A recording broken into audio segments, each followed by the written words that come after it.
Hello दोस्तों, GK Educare point में आपका स्वागत है।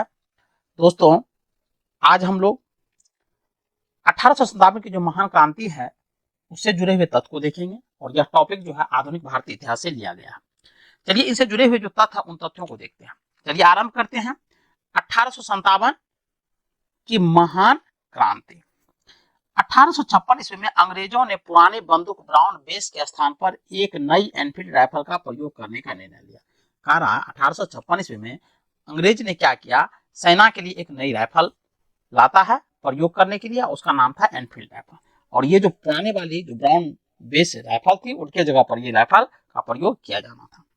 और उसके लिए जो कारतूस बनाए गए थे उसमें राइफल में भरने से पहले मुंह से खोलना पड़ता, और उस राइफल में जो कारतूस भरना पड़ता था उस कारतूस को पहले मुंह से खोलना पड़ता था।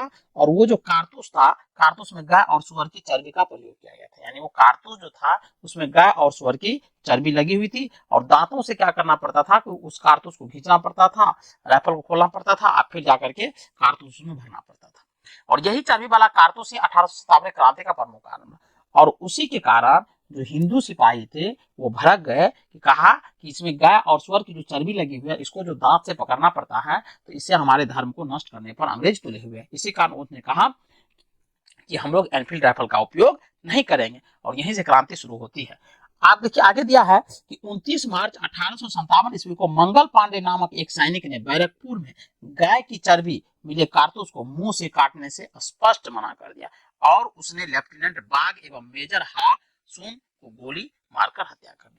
यानी ये जो विद्रोह जो शुरुआत होता है, ये विद्रोह की शुरुआत मंगल पांडे के द्वारा ही होती है। मंगल पांडे ही वो पहला सिपाही था जिसने कहा कि हम कारतूस को दांत से नहीं खोलेंगे, और जिसके विरोध के कारण जो उनके लेफ्टिनेंट थे, ऑफिसर थे, उनके ऊपर कार्रवाई करने का प्रयास किया, और उस गुस्से में आकर उसने अपने ऑफिसर की हत्या कर देता है, लेफ्टिनेंट बाग की और मेजर हासुन की। और फलस्वरूप इसी कारण उसे गिरफ्तार कर 8 अप्रैल 1857 को फांसी दी गई, और इसके कारण मंगल पांडे को फांसी दे दिया जाता है ब्रिटिश सरकार के द्वारा। फांसी पर चढ़ने से पहले मंगल पांडे ने हल्ला बोल का नारा दिया था। बहुत इंपॉर्टेंट है, याद रखेंगे। फांसी पर चढ़ने से पहले मंगल पांडे ने हल्ला बोल का नारा दिया।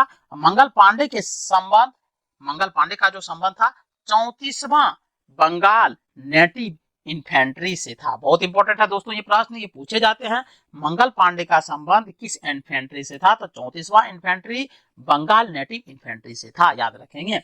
10 मई 1857 के दिन मेरठ के पैदल टुकड़ी 20 NI से 1857 ईस्वी की क्रांति की शुरुआत होती है, ये भी याद रखेंगे। 1857 ईस्वी के क्रांति के समय भारत के गवर्नर जनरल लॉर्ड कैनिंग एवं इंग्लैंड के प्रधानमंत्री पाल्मस्टन यानी जो लिबरल पार्टी से थे वो थे। इंपॉर्टेंट है, बहुत इंपॉर्टेंट है। इसमें देखिए 3 प्रश्न बनते हैं और तीनों प्रश्न इंपॉर्टेंट है। पहला बनता है कि 1857 के क्रांति के समय भारत का गवर्नर जनरल कौन था? तो लॉर्ड कैनिंग। उस समय इंग्लैंड के प्रधानमंत्री कौन थे? जब 1857 का क्रांति भारत में हुआ था तो इंग्लैंड के प्रधानमंत्री कौन थे? तो पाल्मस्टन थे। और जिस समय भारत में 1857 की क्रांति शुरुआत हुई थी उस समय ब्रिटेन के प्रधानमंत्री किस पार्टी से थे? किस पार्टी के थे? तो लिबरल पार्टी के थे, ये भी आप याद रखेंगे। चलिए आगे बढ़ते। अंग्रेजी भारतीय सेना का निर्माण 1748 ईस्वी में प्रारंभ हुआ। उस समय मेजर स्ट्रेंजर लॉरेंस को अंग्रेजी भारतीय सेना का जनक पुकारा गया। 1857 के विद्रोह के पश्चात यानी बाद सेना का पूर्ण रूप से पुनर्गठन किया गया। 1857 की विद्रोह जब समाप्त हो जाता है, उस विद्रोह पर जीत अंग्रेजों की हो जाती है। उसके बाद वो क्या करते हैं कि सेना का पुनः वो पुनर्गठन करता है, जिसका मुख्य उद्देश्य क्या था? एक और विद्रोह न होने देना था, और इसके लिए स्थापित पील कमीशन की रिपोर्ट पर सेना में भारतीय सैनिकों की तुलना में यूरोपीय सैनिक का अनुपात बढ़ाया गया। यानी इस प्रकार से सेना का पुनर्गठन किया गया अंग्रेज सरकार के द्वारा कि बाद में इसके बाद कोई ऐसा विद्रोह न हो जैसा 1857 का विद्रोह अंग्रेज के खिलाफ हुआ। इसमें भारत में लगभग अंग्रेज की जड़ी जो थी वो उखड़ चुकी थी। तो उसके लिए एक पील कमीशन का भी गठन किया जाता है, और पील कमीशन के ही रिपोर्ट के आधार पर सैनिकों की तुलना में भारतीय सैनिकों की तुलना में यूरोपीय सैनिकों का अनुपात क्या किया गया? बढ़ाया गया तथा उच्च सैनिक पदों पर अब भारतीयों की नियुक्ति पूर्ण रूप से प्रतिबंधित किया गया। और इसमें एक प्रावधान ये भी किया गया कि जो भी ऊंचा पद है, ऑफिसर रैंक का पद है, उसमें कोई भारतीय को उस पद पर भर्ती नहीं किया जाएगा। बंगाल की सेना में यूरोपियों और भारतीय सैनिकों का अनुपात जो था वह अनुपात 2 रखा गया था। इंपॉर्टेंट है, याद रखेंगे, परीक्षा में ऐसे ही पूछ लेते हैं। जबकि बंबई मद्रास में ये जो था 2:5 रखा गया था। आगे देखिए 1857 ईस्वी के क्रांति के बारे में इतिहासकारों का मत, इंपॉर्टेंट है, इसको पढ़ते हैं। दिया है 1857 की जो क्रांति हुई थी इसके बारे में इतिहासकारों ने अलग अलग मत दिए थे और इस मत को आपको याद कर लेना है। देखिए, यह भारत का स्टेटमेंट है, यह भारत का प्रथम स्वतंत्रता संग्राम था। ये किसने कहा था? तो इतिहासकार बीडी सावरकर ने ये बातें कही थी। यह राष्ट्रीय विद्रोह था, यह कहा था डिज़रायली ने। यह पूर्णतः सिपाही विद्रोह था, यह कहा था सर जॉन लॉरेंस एवं सीले ने। और यह अंग्रेजों के विरुद्ध हिंदू एवं मुसलमानों का षड्यंत्र था, यह कहा था जेम्स ऑट्रम और डब्ल्यू टेलर ने। बर्बरता था सभ्यता के बीच युद्ध था, यह कहा था टी.आर. होम्स ने। यह धर्मांधों का ईसाइयों के विरुद्ध विद्रोह था, ये कहा था L.E.R. रीज ने। बहुत इंपॉर्टेंट है, याद कर लेंगे। यहां से तो प्रत्येक एग्जाम में एक प्रश्न बनना ही बनना है, ये तो तय है, तो इसलिए इसको याद कर लेंगे। चलिए आगे बढ़ते हैं। बिहार, अवध तथा अन्य उन स्थानों के व्यक्तियों को जिन्होंने 1857 ईस्वी की क्रांति में भाग लिया था गैर लड़ाकू घोषित किया गया और सेना में उनकी संख्या कम कर दी गई थी, क्योंकि बिहार, अवध तथा अन्य स्थानों के व्यक्तियों को 1857 क्रांति में भाग लिया था, उन्हें गैर लड़ाकू घोषित इसलिए किया गया क्योंकि बिहार और अवध के सैनिकों ने बढ़ चढ़ के 1857 के विद्रोह में भाग लिया था। तथा सिख, गोरखा और पठानों को जिन्होंने 1857 की क्रांति को दबाने में अंग्रेजों की मदद की थी।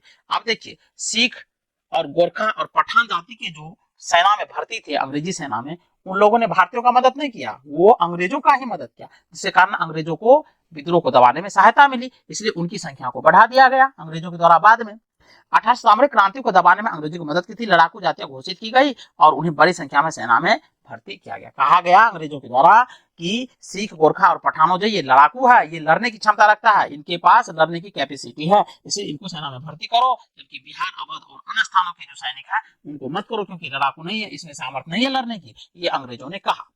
आगे देखिए, भारतीयों को सेना में ऊंचे से ऊंचा प्राप्त होने वाले पद सूबेदार का था।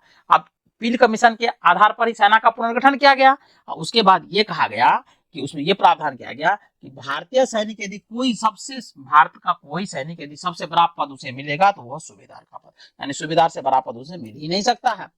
हुरोज ने लक्ष्मीबाई की वीरता से प्रभावित होकर कहा था कि क्रांतिकारियों में वह एक अकेली मर्द थी, यानी हुरोज ये था कि ये सेनापति था और 1857 की क्रांति में विद्रोह को दबाने में इसकी महत्वपूर्ण भूमिका थी और झांसी की रानी जो लक्ष्मीबाई थी उनको इसने ही मौत के घाट उतारा था। और जब वो मरी थी, उनकी बॉडी जब नीचे पड़ा हुआ था तो उनकी तरफ इशारा करते हुए हिरोज ने कहा, तो उसी क्रांतिकारी को मारा था अंग्रेजों ने। लेकिन हिरोज का स्टेटमेंट था, वो जो महिलाएं पड़ी हुई है, जितने भी भारत के क्रांतिकारी हैं उसमें मात्र एक मर्द है, वो है ये, यानी लक्ष्मीबाई, वो अकेली मर्द थी, ये कहा था हिरोज ने, तो याद रखेंगे। आगे बढ़ते हैं। अब देखिए 1857 की क्रांति, 1857 ईस्वी की महान क्रांति के प्रमुख केंद्र, अब इनसे जुड़े हुए जो तथ्य उन तथ्यों को देखते हैं।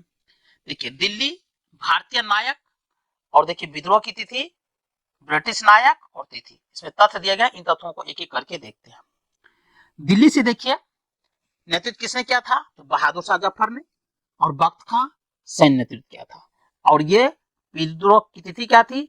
11-12 मई 1857। अब ब्रिटिश शासक कौन था यहाँ पर विद्रोह को दबाने में? निकलसन, जो मारा गया, एवं हडसन। और तिथि था, विद्रोह दबाने का तिथि था 21 सितंबर 1857 ईस्वी।